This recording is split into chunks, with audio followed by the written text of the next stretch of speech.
hello friends. Welcome to our YouTube channel Travel Hour from Kerala. ഇന്നത്തെ നമ്മുടെ യാത്ര ഇതുവരെയും പോകാത്ത ഒരു ഡെസ്റ്റിനേഷനിലേക്കാണ് കേട്ടോ. ഒരു ഓഫ് ബീറ്റ് ഡെസ്റ്റിനേഷൻ എന്നൊക്കെ വേണമെങ്കിൽ നമുക്ക് പറയാം. അതായത് മധ്യപ്രദേശിലെ ഒരു ഓഫ് ബീറ്റ് ഡെസ്റ്റിനേഷനായ താമിയ ഹിൽ സ്റ്റേഷനിലേക്കാണ് ഇന്നത്തെ നമ്മുടെ ഈ യാത്ര. നമ്മൾ ഫസ്റ്റ് ടൈം ആണ് പോകുന്നത്. ഞങ്ങൾ വീഡിയോസിൽ നിന്നും മാഗസിനിൽ നിന്നൊക്കെ വായിച്ചിട്ടുള്ള അറിവ് മാത്രമേ ഉള്ളൂ. പക്ഷേങ്കിൽ ഞങ്ങൾ അറിഞ്ഞ വിവരങ്ങൾ വെച്ചിട്ട് ഈ മൺസൂൺ ടൈമിൽ പോകാൻ പറ്റിയൊരു നല്ല ഡെസ്റ്റിനേഷനാണ് ഈ ഒരു താമിയ. മധ്യപ്രദേശിലെ ചിന്ദ്വാരയിൽ നിന്ന് തന്നെ 55 കിലോമീറ്ററേ ഉള്ളൂ ഈ ഒരു ഡെസ്റ്റിനേഷനിലേക്ക് പോകാൻ വേണ്ടിയിട്ട്. അപ്പം ഞങ്ങളിവിടെ യാത്ര ആരംഭിച്ചു കഴിഞ്ഞു. ഇപ്പം തന്നെ നോക്കിയാൽ കാണാൻ പറ്റും, നല്ല മരങ്ങളാണ് രണ്ട് സൈഡിലും. രാവിലെ ചെറുതായിട്ട് മഴയുണ്ടായിരുന്നു. എന്നാൽ ഇപ്പോൾ മഴയും ഇല്ല, വെയിലും ഇല്ല. യാത്ര ചെയ്യാൻ വേണ്ടിയിട്ട് പറ്റിയ ഏറ്റവും നല്ലൊരു അനുകൂലമായ കാലാവസ്ഥ എന്ന് വേണം ഇപ്പോൾ പറയാൻ വേണ്ടിയിട്ട്. ഈ ഒരു സ്ഥലത്തേക്കുള്ള യാത്ര എന്ന് പറയുന്നത് നല്ല പ്രകൃതി സ്നേഹികൾക്കും അതുപോലെ അഡ്വഞ്ചേഴ്സിനൊക്കെ പറ്റിയൊരു നല്ലൊരു എക്സ്പീരിയൻസ് കിട്ടുന്ന ട്രാവലാണ് ഈ ഒരു സ്ഥലത്തേക്കുള്ള റോഡ് മാർഗമുള്ള യാത്ര എന്ന് പറയുന്നത്. ഇവിടെ തന്നെ നിങ്ങൾക്ക് നോക്കിയാൽ കാണാൻ വേണ്ടിയിട്ട് പറ്റും. റോഡിന്റെ ഇരുവശങ്ങളിലും ധാരാളം മരങ്ങൾ കാണാൻ പറ്റും. അതുപോലെ മഴയുള്ള സമയമൊക്കെ ആയതുകൊണ്ട് ഫുൾ പച്ചപ്പാണ്. മരങ്ങളൊക്കെ നല്ല പച്ച നിറത്തിലാണ് കാണപ്പെടുന്നത് തന്നെ. ഈ ഒരു സ്ഥലത്തേക്കുള്ള യാത്ര എന്ന് പറയുന്നത് നിബിഡ വനങ്ങളാലും മലനിരകളാലും ചുറ്റപ്പെട്ട് കിടക്കുന്ന ഒരു പ്രദേശത്തേക്കുള്ള യാത്രയാണ്. അത് നമുക്ക് ഇവിടെ നോക്കിയാൽ മനസ്സിലാക്കാൻ വേണ്ടിയിട്ട് പറ്റും. അതുപോലെ തന്നെ മൺസൂൺ ഗേറ്റ് വേ എന്നാണ് താമിയ ഹിൽ സ്റ്റേഷൻ അറിയപ്പെടുന്നത് തന്നെ. എന്ന് വിചാരിച്ച് മൺസൂൺ സീസണിൽ മാത്രമല്ല അവിടെ ആൾക്കാർ പോകാറുള്ളത്. പക്ഷെ ഏറ്റവും അധികം മൺസൂൺ സീസണിലാണ് പോകുന്നത്. ട്രെക്കിങ്ങും അതുപോലെ വില്ലേജ് ലൈഫ് എക്സ്പീരിയൻസും ഇങ്ങനെയുള്ള കുറേ എക്സ്പീരിയൻസ് ഒക്കെ അവിടെ നമുക്ക് എക്സ്പീരിയൻസ് ചെയ്യാൻ വേണ്ടിയിട്ട് പറ്റുമെന്നൊക്കെയാണ് പറയുന്നത്. ഈ സോളോ ട്രിപ്പൊക്കെ യാത്ര ചെയ്യുന്നവർ, കപ്പിൾസ്, ഫാമിലീസ് അങ്ങനെയുള്ള ഒരുപാട് ആൾക്കാർ ആ ഒരു സ്ഥലം സന്ദർശിക്കാൻ വേണ്ടിയിട്ട് വരാറുണ്ട്. അതുപോലെ അവിടെ കുറേ റിസോർട്ടുകളും ഹോട്ടലുകളും ഒക്കെ ഉണ്ട് താമസിക്കാൻ വേണ്ടിയിട്ടും. അങ്ങനെ ഒരുപാട് സ്പെഷ്യാലിറ്റീസ് ഉള്ള ഒരു ഹിൽ സ്റ്റേഷനാണ് നമ്മളിപ്പോൾ പോകുന്ന താമിയ ഹിൽ സ്റ്റേഷൻ. ഈ ഒരു റോഡിലൂടെ പോകുമ്പോൾ തന്നെ നമുക്ക് ആ ഒരു ഡെസ്റ്റിനേഷൻ്റെ ഒരു ചെറിയൊരു പിക്ചർ നമ്മുടെ മനസ്സിലേക്ക് വരും. കാരണം റോഡിന്റെ രണ്ട് സൈഡ് നോക്കിയാൽ ഫുള്ള് മരങ്ങളാൽ ചുറ്റപ്പെട്ട് കിടക്കുവാണ്. ഇതൊക്കെ ചെറിയ ചെറിയ ഫോറസ്റ്റ് ഏരിയാസിന്റെ ചെറിയ ചെറിയ ഭാഗങ്ങൾ എന്ന് വേണം നമുക്ക് പറയാം. നല്ലൊരു എക്സ്പീരിയൻസ് ആണ്. ഇവിടെ നമുക്കിങ്ങനെ യാത്ര ചെയ്യുന്ന സമയത്ത് കിളികളുടെ കളകളാരവങ്ങളും കാര്യങ്ങളും ഒക്കെ തന്നെ നമുക്ക് നല്ലൊരു എക്സ്പീരിയൻസ് ആണ്. എന്താണെങ്കിലും ചെറിയ രീതിയിലൊക്കെ വെയിലുണ്ട് ഇപ്പം. പക്ഷെ നമുക്കൊരു ശല്യമായ രീതിയിൽ വെയിലൊന്നും വരുന്നൊന്നുമില്ല. അപ്പോൾ നമുക്കിങ്ങനെ മുൻപോട്ട് പോയി നോക്കാം എന്തൊക്കെയാണ് സ്പെഷ്യാലിറ്റീസ്, എന്തെങ്കിലും കാണാനുണ്ടോ എന്നൊക്കെ. ഫസ്റ്റ് ടൈമാണ് ഈ റൂട്ടിലൂടെയുള്ള യാത്ര. അതുകൊണ്ട് തന്നെ നമുക്ക് ഇതിനു മുമ്പ് എക്സ്പീരിയൻസ് ഒന്നും ഇല്ലാത്തത് കൊണ്ട് എന്തെങ്കിലും പുതിയത് കാണുമോ എന്ന് നമുക്ക് നോക്കാം.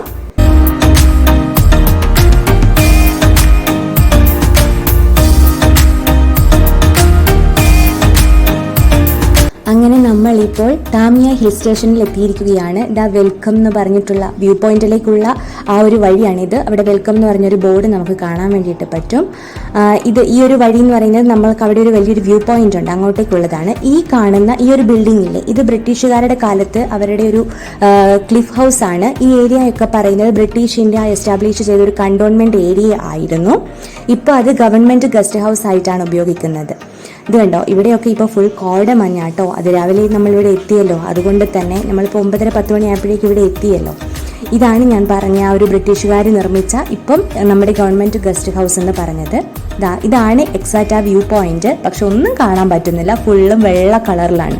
നമ്മൾ വേറെ ഏതോ രാജ്യത്ത് ചെന്ന ഒരു ഫീലിംഗ് ആണ് ഇവിടെ നിന്ന് നോക്കുമ്പോൾ ആക്ച്വലി നമുക്ക് കിട്ടുന്നത്. ഫുൾ പച്ചപ്പാണ് താഴെയാണ് നമ്മളിവിടെ ഉള്ളവരോട് ചോദിച്ചപ്പോൾ പറഞ്ഞത്. പക്ഷെ നല്ലൊരു വൈബാണ് ഈ ഒരു സമയത്ത്. വലിയ ഓവർ തണുപ്പുമില്ല, എന്നാലൊട്ട് ചൂടോ അങ്ങനത്തെ ഒരു ക്ലൈമറ്റും അല്ല. നല്ലൊരു ബെസ്റ്റ് ക്ലൈമറ്റ് എന്ന് വേണം തന്നെ പറയാൻ വേണ്ടിയിട്ട്. പക്ഷെ നേരിട്ട് നമുക്ക് കുറച്ചുകൂടെ നല്ല രീതിയിൽ കാണാൻ വേണ്ടിയിട്ട് പറ്റുന്നുണ്ട്. അതിനോട് ചേർന്നുള്ളൊരു ഗാർഡൻ ആട്ടോ ഇത്.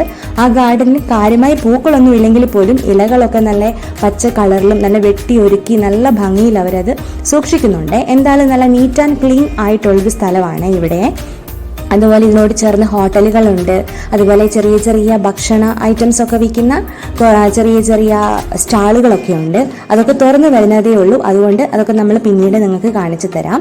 എന്തായാലും നല്ലൊരു വൈബാണ് ഈ ഒരു സ്ഥലത്ത് നമ്മൾ എത്തിയപ്പം. നല്ലൊരു ഡെസ്റ്റിനേഷൻ എന്ന് തന്നെ വേണം പറയാൻ വേണ്ടിയിട്ടും. എന്തായാലും ഞങ്ങൾ ഇവിടെ വന്നത് വെറുതെ ആയില്ല എന്ന് ഈ ഒരു പ്ലേസ് കണ്ടപ്പോൾ തന്നെ ഉറപ്പായി. ഇനി നമുക്ക് അടുത്ത സ്ഥലത്തേക്ക് പോകാം. ഇവിടെയൊക്കെ പറഞ്ഞതാണ് ഞാൻ ചെറിയ ചെറിയ ഫുഡ് സ്റ്റാൾ ഉണ്ടായിരുന്നത്. അതൊക്കെ തുറന്ന് വരുന്നതേ ഉള്ളൂ. ബാക്കി നമുക്കിനി പോയി നോക്കാം. ഇവിടെ ഈ കാണുന്നില്ലേ, ഇതാണ് ഈ ഒരു താമിയ ഹിൽ സ്റ്റേഷനിലെ അട്രാക്ഷൻസ്. ഏതൊക്കെ സ്ഥലങ്ങളുണ്ട് സന്ദർശിക്കാൻ, ഇവിടെ വരുന്നവരെ കാത്തിരിക്കുന്നത് എന്തൊക്കെ കാഴ്ചകളാണ്, ഇതൊക്കെയാണ് ഈ ഒരു ബോർഡിലൂടെ നമുക്ക് തരുന്നത്. ഇതവിടെ ചോളമൊക്കെ വിൽക്കുന്നവരെ കാണാൻ പറ്റും. ഒരുപാട് റിസോർട്ടുകളും കാര്യങ്ങളും ഉണ്ട്. അതൊക്കെ നമുക്കിപ്പോൾ കാണാം. ഇന്ന് നമ്മൾ സന്ദർശിക്കാൻ പോകുന്ന സ്ഥലം ഛോട്ടാ മഹാദേവ് ടെമ്പിൾ എന്ന് പറഞ്ഞിട്ട്, അതൊരു ടെമ്പിൾ മാത്രമല്ല, അവിടെ ആ പോകുന്ന വഴിക്ക് തന്നെ ഒരുപാട് അട്രാക്ഷൻസ് ഉണ്ട് എന്നാണ് പറയുന്നത്. അതുപോലെ ഒരുപാട് റിസോർട്ടുകളും കാര്യങ്ങളും ഒക്കെ ഉണ്ട്. ഇവിടെ അക്കോമഡേഷൻ ഫെസിലിറ്റി ഒക്കെ നല്ല രീതിയിലുണ്ട്. അതായത് സൂര്യാസ്തമയവും സൂര്യോദയവും ഒക്കെ കാണാൻ വേണ്ടിയിട്ട് പറ്റുന്ന നല്ലൊരു അടിപൊളി സ്പോട്ടാണ് ഈ ഒരു താമിയ എന്ന് പറയുന്നത്. മധ്യപ്രദേശിന്റെ തെക്കൻ മേഖലയിൽ സ്ഥിതി ചെയ്യുന്ന ഈ ഒരു ഹിൽ സ്റ്റേഷന് വളരെ വൈവിധ്യമാർന്ന ഒരു വിനോദസഞ്ചാര കേന്ദ്രം തന്നെ എന്ന് വേണമെങ്കിൽ നമുക്ക് പറയാൻ വേണ്ടിയിട്ട് പറ്റും. ഇവിടെ നമുക്ക് നോക്കിയാൽ കാണാൻ പറ്റും റിസോർട്ടും കാര്യങ്ങളും ഒക്കെ ഉള്ളത്. ഈ ഒരു വഴി എന്ന് പറയുന്നത് മെയിനായിട്ടും പറയുന്നത് ചിന്ദ്വാര പച്ചമടിയുമായിട്ട് ബന്ധിപ്പിക്കുന്ന ഒരു ഓഫ് ബീറ്റ് ഡെസ്റ്റിനേഷൻ ആണ്. സത്പുര മലനിരകൾക്കിടയിലാണ് ഈ സ്ഥിതി ചെയ്യുന്ന താമിയ എന്ന് പറയുന്ന ഈ ഒരു ഹിൽ സ്റ്റേഷൻ ഉള്ളതും. ഒരുപാട് സഞ്ചാരികളെ ആകർഷിക്കുന്ന ഒരു തിരക്കേറിയ നഗരജീവിതത്തിൽ നിന്നും നമുക്കൊരു കുറച്ച് റിലാക്സേഷനൊക്കെ വേണ്ടിയിട്ട് ആളുകൾ ആഗ്രഹിക്കാറുണ്ട്. അത്തരം ആഗ്രഹിക്കുന്ന ആളുകൾക്കുള്ളൊരു അത്തരം ഒരു സ്ഥലമെന്ന് വേണം നമുക്ക് താമിയ ഹിൽ സ്റ്റേഷനെ പറയാൻ വേണ്ടിയിട്ട്. ഈ ഒരു വഴിയിലൂടെ തന്നെയാണ് നമ്മളിപ്പോൾ പറഞ്ഞ ആ ഒരു ഡെസ്റ്റിനേഷനിലേക്ക് പോവേണ്ടത്. അപ്പം നമുക്ക് ചെറിയ ചെറിയ ഇവിടെ നിന്ന് നോക്കുമ്പോൾ ചെറിയ കയറ്റമൊക്കെ കയറിയിട്ട് പോകണം. പ്രകൃതി സ്നേഹികൾക്കും അതുപോലെ അഡ്വഞ്ചർ ഇഷ്ടപ്പെടുന്നവർക്കും ഒക്കെ ഒരു വളരെയധികം ഇഷ്ടപ്പെടുന്ന ഒരു ഡെസ്റ്റിനേഷൻ ആണ്. ഇതിലൂടെ ഒരു ട്രെക്കിങ്, വില്ലേജ് വിസിറ്റിംഗ് എക്സ്പീരിയൻസ്, അതുപോലെ പ്രകൃതിയുടെ ഒരു തനതായ ഭംഗി ആസ്വദിക്കൽ, ഇതൊക്കെ ഇവിടെ എത്തുന്ന സഞ്ചാരികളെ കാത്തിരിക്കുന്ന കാര്യങ്ങളാണ്. ഇവിടെ നിന്ന് ഇപ്പം നോക്കിയാൽ അങ്ങ് ദൂരെ നമുക്ക് കാണാൻ വേണ്ടിയിട്ട് പറ്റും വലിയൊരു മലനിരകൾ. ആക്ച്വലി അങ്ങോട്ടേക്ക് പോകാൻ വഴിയുണ്ട്, അത് ക്ലോസ്ഡ് ആണ്. അതുകൊണ്ട് നമുക്ക് അങ്ങോട്ട് പോകാൻ വേണ്ടിയിട്ട് ഇപ്പോൾ പറ്റിയല്ല. അപ്പം നമ്മൾ വന്ന വഴി തന്നെ തിരിച്ച് അടുത്ത സ്ഥലത്തേക്ക് പോകണമെന്ന് തോന്നുന്നു. അവിടെയൊക്കെ വലിയ മലനിരകൾ കാണുന്നുണ്ട്.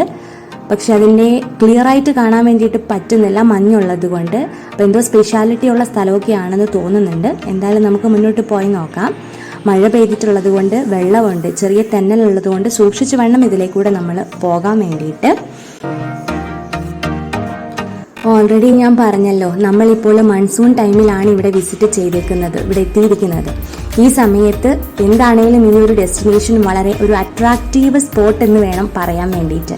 നല്ലൊരു തണുത്ത കാലാവസ്ഥ, കോടമഞ്ഞ്, പച്ചപ്പ്, ഇതൊക്കെ വളരെ മനോഹരമാണ് ഈ ഒരു സ്ഥലത്ത് നിന്ന് ആസ്വദിക്കാൻ വേണ്ടിയിട്ട്. നമ്മളെപ്പോലെ തന്നെ വേറെയും ആൾക്കാർ ഫാമിലി ആയിട്ട് വന്നവരുണ്ട്, കപ്പിൾസ് ഉണ്ട്, സോളോ ട്രാവലേഴ്സ് ഉണ്ട്. എല്ലാവർക്കും വ്യത്യാസമില്ലാതെ എല്ലാവർക്കും ഒരുപോലെ എൻജോയ് ചെയ്യാൻ വേണ്ടിയിട്ട് പറ്റിയ ഒരു സ്ഥലമാണ് ഈ ഒരു താമിയ എന്ന് പറയുന്നത്.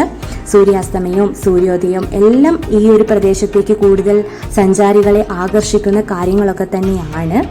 ആക്ച്വലി ഞാൻ വിചാരിച്ചു മലയുടെ മുകളിലേക്കാണ് കയറേണ്ടതെന്ന്. പക്ഷെ ഇപ്പം നമ്മൾ മലയുടെ താഴേക്ക് ഇറങ്ങുന്ന രീതിയിലാണുള്ളത്. ശ്രദ്ധിച്ചില്ലെങ്കിൽ തെന്നിയടിച്ച് വീഴും, അതാണ് അവസ്ഥയും. അതുകൊണ്ട് ശ്രദ്ധിച്ച് വേണം ഇറങ്ങിപ്പോകാൻ. ഇറക്കമാണ് ഇപ്പം നമ്മൾ ഇറങ്ങുന്നത്. ഞാൻ വിചാരിച്ചു ആക്ച്വലി ഇനി മുകളിലേക്ക് കയറണമെന്ന്. പക്ഷെ അങ്ങനെയല്ല, നമ്മൾ ഇറങ്ങി താഴേക്കാണ് പോകുന്നത്. പോയി നോക്കാം എന്താണ് അവിടെ ഉള്ളതെന്ന്. നമ്മുടെ മുമ്പിൽ ഒരു ഫാമിലി എല്ലാം പോയിട്ടുണ്ടായിരുന്നു, പുറകെ വേറൊരു ഫാമിലി വരുന്നുണ്ട്. നമ്മളെക്കാളും കുഞ്ഞു പിള്ളേരെല്ലാം നല്ല സ്പീഡിലൊക്കെയാണ് ഇറങ്ങി വരുന്നത്, നല്ല ആക്റ്റീവായിട്ട്. അപ്പം നമ്മളിങ്ങനെ സ്ലോയിലായാലും മോശമല്ലേ, അതുകൊണ്ട് നമ്മളും കുറച്ച് സ്പീഡിലൊക്കെ നടക്കുവാണ്.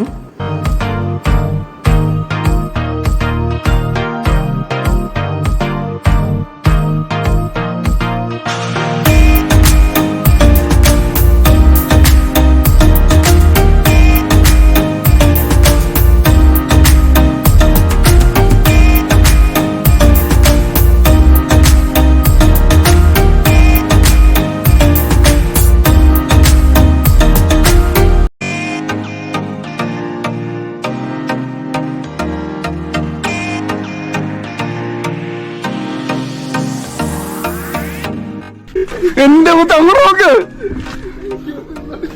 നിങ്ങൾ തിരിച്ചു നോക്കട്ടെ പൊട്ടി. പൊട്ടി അങ്ങോട്ട് ഇവിടെ ഇതിനെ കണ്ടിട്ട് നേരെ ഇത് കണ്ടോ, ഇവിടെ അതിമനോഹരമായ ഒരു മലയാണ്. ഈ ഒരു മലയുടെ സ്പെഷ്യാലിറ്റി എന്ന് പറയുന്നത് ചുവന്ന പാറകളാണ്.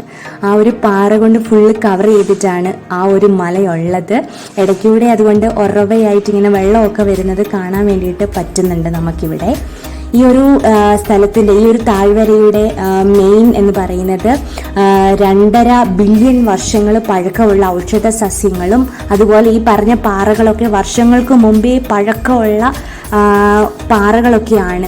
അതിൻ്റെയൊക്കെ സ്പെഷ്യാലിറ്റി ചുവന്ന കളറുള്ള പാറയാണ് ഇവിടെ ഉള്ളത്. നമ്മൾ കറുത്ത കളറൊക്കെ ഉള്ളതാണ് കണ്ടിരിക്കുന്നത്. ഇത് ചുവന്ന കളറൊക്കെയുള്ള പാറയാണ് ഇവിടെ. അതിൻ്റെ ചുറ്റുമുള്ള വനങ്ങളും കുറേ എന്തൊക്കെയോ ഔഷധ സസ്യങ്ങളൊക്കെ ഉണ്ട് എന്നാണ് പറയുന്നത് ഇവിടെ. അപ്പോൾ ഇതൊക്കെ കാണുമ്പോൾ ഒരു പ്രത്യേകതരം ഭംഗി തന്നെയാണ്. ഇനി നമുക്ക് മുന്നോട്ട് പോയി നോക്കാം. ഇനി ഇറക്കം തന്നെയാണ്, പാറക്കെട്ടിലൂടെയുള്ള ഇറക്കം എന്ന് വേണം നമുക്ക് പറയാൻ വേണ്ടിയിട്ട്. നല്ല ബുദ്ധിമുട്ടുണ്ട് ഇറങ്ങി പോകാൻ വേണ്ടി. പക്ഷേ ഇവിടുത്തെ ഓരോരോ കാഴ്ചകൾ കാണുമ്പോൾ വീണ്ടും വീണ്ടും നമുക്ക് മുന്നോട്ട് പോകാൻ വേണ്ടിയിട്ട് തോന്നുവാണ്. ഇവിടെ കുറേ വലിയ പാറകൾ കാണാൻ വേണ്ടിയിട്ട് ഇവിടെ ഒരു ചെറിയ ഒരു ഇപ്പം വെള്ളം കുറഞ്ഞെന്ന് തോന്നുന്നു, ഒരു അരുവി പോലെ കാണുന്നുണ്ട് പാറക്കെട്ടിനുള്ളിലൂടെയുള്ള. ഇങ്ങനെ ചെറുതായിട്ട് ഈ പാറക്കെട്ടിനുള്ളിൽ നിന്നെല്ലാം ചെറിയ രീതിയിലൊക്കെ നല്ല രീതിയിൽ വെള്ളം വരുന്നുണ്ടായിരുന്നു. പക്ഷെ ഇപ്പം മഴ കുറഞ്ഞില്ലേ, അതുകൊണ്ടായിരിക്കാം ചിലപ്പം ചെറുതായിട്ടേ വെള്ളമുള്ളൂ. ഇപ്പം നല്ല മഴയത്ത് വന്നായിരുന്നാൽ വേറൊരു എക്സ്പീരിയൻസ് കൂടി ആയേനെ. പക്ഷെ നമ്മൾ അറിഞ്ഞു കേട്ട് വന്നപ്പോഴത്തേക്കും ഇത്രയും താമസിച്ചു. ഇതുകൊണ്ട് ഇതാണ് ഞാൻ പറഞ്ഞ പാറ. ഇവിടുന്ന് നോക്കിയാൽ അങ്ങ് ആകാശത്തിൽ മുട്ടി നിൽക്കുന്നത് പോലെയുണ്ട്. മരത്തിന്റെ വേരൊക്കെ കണ്ടാൽ നമ്മൾ വെള്ളത്തിന് വേണ്ടിയിട്ട് പൈപ്പ് ലൈൻ വലിച്ചതാണെന്നേ പറയൂ, അത്രക്ക് ബ്യൂട്ടിഫുൾ ആണ്. ഇതൊക്കെ നേരിട്ട് കണ്ടാലേ ആ ഒരു എക്സ്പീരിയൻസ് എന്ന് പറയുന്നത് ഇങ്ങനെ വാക്കിൽ കൊണ്ട് പറഞ്ഞാലൊന്നും മനസ്സിലാവില്ല നിങ്ങൾക്ക്. ആകാശത്തെ തൊട്ട് നിൽക്കുന്ന ഒരു മല എന്ന് വേണം നമുക്ക് പറയാൻ വേണ്ടിയിട്ട്. അതായത് ഹോഴ്ഷൂ ഷേപ്പ് താഴ്വരയാണ് മെയിനായിട്ടും ഇവിടെയും. ഇവിടെ നിന്ന് നോക്കിക്കഴിഞ്ഞിട്ടുണ്ടെങ്കിൽ നമുക്ക് പത്താൽക്കോട്ട് എന്ന് പറയുന്ന ഒരു ടൂറിസ്റ്റ് ഡെസ്റ്റിനേഷൻ കാണാൻ വേണ്ടിയിട്ട് പറ്റും. ഇതൊക്കെ നല്ലൊരു മെയിൻ അട്രാക്റ്റീവ് പ്ലേസസ് എന്ന് വേണം നമുക്ക് പറയാൻ വേണ്ടിയിട്ട് ഈ ഒരു താമിയ ഹിൽ സ്റ്റേഷനെ. ഈ ഒരു സ്ഥലത്തേക്ക് വരുമ്പം ഇവിടെ 1-2 വെള്ളച്ചാട്ടങ്ങളുണ്ട്. സിംഗാര വെള്ളച്ചാട്ടം, അൽഹോണി വില്ലേജ് അവിടെയുണ്ട് വെള്ളച്ചാട്ടം. അങ്ങോട്ടേക്കൊക്കെയുള്ള ഉല്ലാസയാത്രകൾ ഉൾപ്പെടെ ഉള്ള സമൃദ്ധമായ ഭൂപ്രകൃതിയിലൂടെയുള്ള യാത്രയാണെന്ന് വേണം നമുക്ക് പറയാൻ വേണ്ടിയിട്ട്. പ്രകൃതിയെ അറിയാനും അനുഭവിക്കാനും ഒക്കെ സഞ്ചാരികളെ ഈ ഇത്തരത്തിലുള്ള സ്ഥലങ്ങൾ ആകർഷിക്കുന്നുണ്ട്. ഇതൊക്കെ ഒരു പ്രത്യേകതരം അനുഭവം തന്നെയാണ്. പിന്നെ ഇവിടെ നിന്ന് കുത്തനെ താഴേക്ക് ഇറക്കമൊക്കെയാണ്. ഇനി തിരിച്ച് നമ്മൾ ഇതുപോലെ തന്നെയാണെങ്കിൽ ഈ കയറ്റം മുഴുവൻ കയറുമ്പോഴത്തേക്കും നമ്മുടെ കാര്യത്തിൽ തീരുമാനമാകും. നല്ല ശ്രദ്ധിച്ച ഈ കാണുന്നതൊന്നും എന്താ പറയുക, ആ ഒരു ചുമന്ന പാറ കൊണ്ടുണ്ടാക്കിയ കല്ലുകളാണ് നമ്മൾ ഈ നടപ്പാതകളൊക്കെ നിർമ്മിച്ചിരിക്കുന്നത്. പക്ഷെ അതൊക്കെ എന്ത് മനോഹരമാണെന്നറിയാവോ? ഈ ഒരു ചുമന്ന കളറുള്ള കല്ലുകൊണ്ട് തന്നെ, മാർബിളല്ല, കടപ്പയല്ല, ഒന്നുമല്ല, എന്നിട്ട് പോലും. പിന്നെ ഇവിടെ ഇതാ അടുത്തൊരു ചെറിയ വെള്ളച്ചാട്ടം കാണുന്നുണ്ട്. പക്ഷെ ആക്ച്വലി ഇതൊക്കെ ഉണ്ടല്ലോ, മഴ കുറഞ്ഞതുകൊണ്ട് വെള്ളച്ചാട്ടത്തിൻ്റെ ആ ഒരു ശക്തിയും കുറഞ്ഞു. നല്ല മഴയുള്ള സമയത്തായിരുന്നെങ്കിൽ വേറൊരു എക്സ്പീരിയൻസ് ആയേനെ.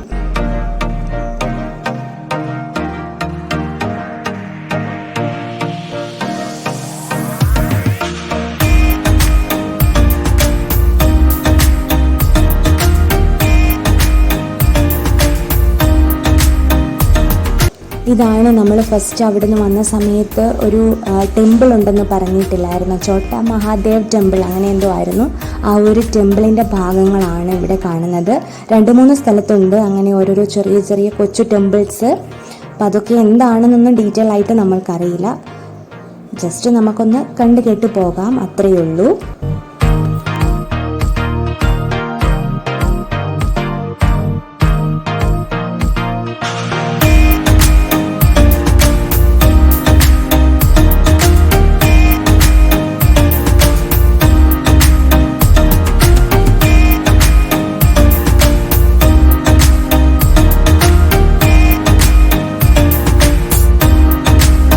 ഈ ഈ ഒരു സ്ഥലത്തേക്ക് വരാൻ വേണ്ടി, ഈ ഒരു താമിയ ഹിൽ സ്റ്റേഷനിലേക്ക് വരാൻ വേണ്ടിയിട്ട് ഏറ്റവും നല്ലത് റോഡ് മാർഗം തന്നെയാണ്.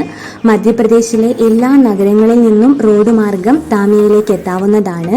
ഭോപ്പാൽ, നാഗ്പൂർ, ജബൽപൂർ, ചിന്ദ്വാഡ, പിപരിയ എന്നിവിടങ്ങളിൽ നിന്നൊക്കെ നേരിട്ട് താമിയയിലേക്ക് റോഡ് മാർഗം എത്തിച്ചേരാൻ സാധിക്കും. അതുപോലെ തന്നെ ഇനി എയർപോർട്ട് വഴിയാണെങ്കിൽ നാഗ്പൂർ എയർപോർട്ടാണ് ഏറ്റവും അടുത്തുള്ളത്. ചിന്ദ്വാര റെയിൽവേ സ്റ്റേഷനാണ് റെയിൽ മാർഗം ഏറ്റവും അടുത്തുള്ള റെയിൽവേ സ്റ്റേഷന്. ഏറ്റവും ബെസ്റ്റ് ടൈം എന്ന് പറയുന്നത് ജൂൺ ടു സെപ്റ്റംബർ ആണ് ഈ ഒരു സ്ഥലം വിസിറ്റ് ചെയ്യുന്നതിന്. ഒക്ടോബർ ടു ഫെബ്രുവരിയും കുഴപ്പമില്ല, വിന്റർ ടൈമാണ്. ഫുൾ ടൈം ഇവിടെ പക്ഷേങ്കിൽ മഞ്ഞായിരിക്കും. ഈ സമയത്ത് വിസിറ്റേഴ്സ് വരുന്നുണ്ട്.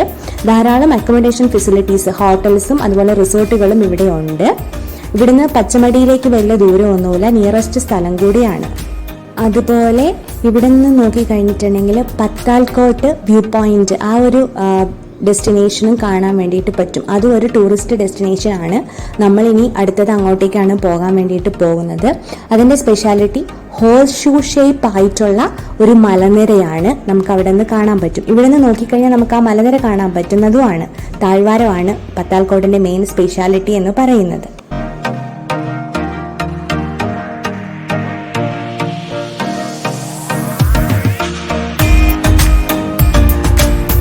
അങ്ങനെ നമ്മൾ ഇറങ്ങിപ്പോയത്രയും തിരിച്ച് നമ്മൾ കയറി വന്നു. കയറി വരലെന്ന് പറയുമ്പോൾ ഷൂട്ട് ചെയ്യലൊന്നും നടക്കില്ലായിരുന്നു, അത്രയ്ക്ക് നമ്മൾ മടുത്തിരുന്നേ. അതുകൊണ്ട് അതൊന്നും ഷൂട്ട് ചെയ്തില്ല. തിരിച്ച് വന്നപ്പോൾ ഞാൻ പറഞ്ഞില്ലേ, ഇവിടെയുള്ള ഫുഡ് സ്റ്റാളൊക്കെ തുറക്കുന്നതേ ഉള്ളൂ എന്ന്. ഇതാണ് ആ സ്റ്റാളുകളൊക്കെ തുറന്നിട്ടുണ്ട്. അപ്പോൾ ഞങ്ങൾ ഭക്ഷണം കഴിക്കാമെന്ന് വിചാരിച്ചിട്ട് ഇവിടെ ഇരുന്നു. മടുത്ത് കുത്തിപ്പോയി, വെള്ളം പോലും എടുക്കാതെ പോയതുകൊണ്ട് നല്ല ക്ഷീണമായിപ്പോയി. ഇനി ഞങ്ങൾ ഭക്ഷണം കഴിക്കാൻ ഇവിടെ ഇരുന്നിട്ടാണ് ഉള്ളത്. അങ്ങനെ ചോട്ടാ മഹാദേവ് ടെമ്പിളൊക്കെ കണ്ട് തിരിച്ചു വന്നു. അങ്ങോട്ട് പോയപ്പോൾ നല്ല ആവേശമായിരുന്നു. തിരിച്ചു വന്നപ്പം കയറ്റം കയറി മടുത്ത്, സ്റ്റെപ്പ് കയറി സൈഡായി. അങ്ങനെ മടുത്ത് ഇവിടെ ഇരിക്കുകയാണ്. ഇവിടെ മക്കേൻ്റെ റൊട്ടി, അതായത് നമ്മുടെ ചോളത്തിൻ്റെ റൊട്ടി മറ്റേ ചപ്പാത്തി, അതിനുവേണ്ടി ഇങ്ങനെ വെയിറ്റ് ചെയ്യുകയാണ്. ഇവിടുത്തെ സ്പെഷ്യലാണ്. ഇവിടെ വരുന്ന എല്ലാവരും ആ റൊട്ടിയും കറിയും ട്രൈ ചെയ്യുന്നതാണ്. നമ്മൾ നോക്കാം എങ്ങനെയുണ്ട്, ടേസ്റ്റൊക്കെ ഉണ്ട്.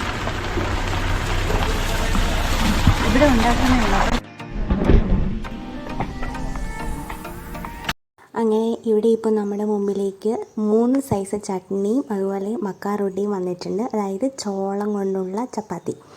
ഈ കറിയില്ലേ, അതെന്ന് പറഞ്ഞത് ഒന്ന് മുളക് ചമ്മന്തി, ഒന്ന് ടൊമാറ്റോ ചട്നി, ഒന്ന് വഴുതനങ്ങ ചട്നിയാണ്. സൂപ്പറാണ്, അടിപൊളി ടേസ്റ്റാണ് കേട്ടോ. ഇനി നമ്മളിത് കഴിച്ചാൽ മതി. ഇതിങ്ങനെ വെച്ചോണ്ട് അധികം നേരം നമുക്ക് ഇരിക്കാൻ വേണ്ടി പറ്റത്തില്ല. അതുകൊണ്ട് ഞങ്ങൾ കഴിക്കാൻ പോകുവാണ്. വിശപ്പ് കാരണം ഭക്ഷണം ഞങ്ങളിങ്ങനെ മാടി വിളിച്ചുകൊണ്ടിരിക്കുവാണിപ്പോൾ.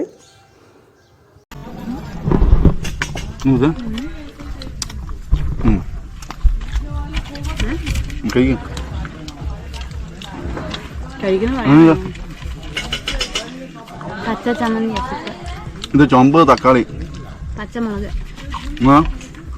എഴുതുണ്ടോ? സൂപ്പർ. ഇതെന്നാ വഴുതനങ്ങ. ഇത് ചോളം കൊണ്ടുണ്ടാക്കിയ ചപ്പാത്തി.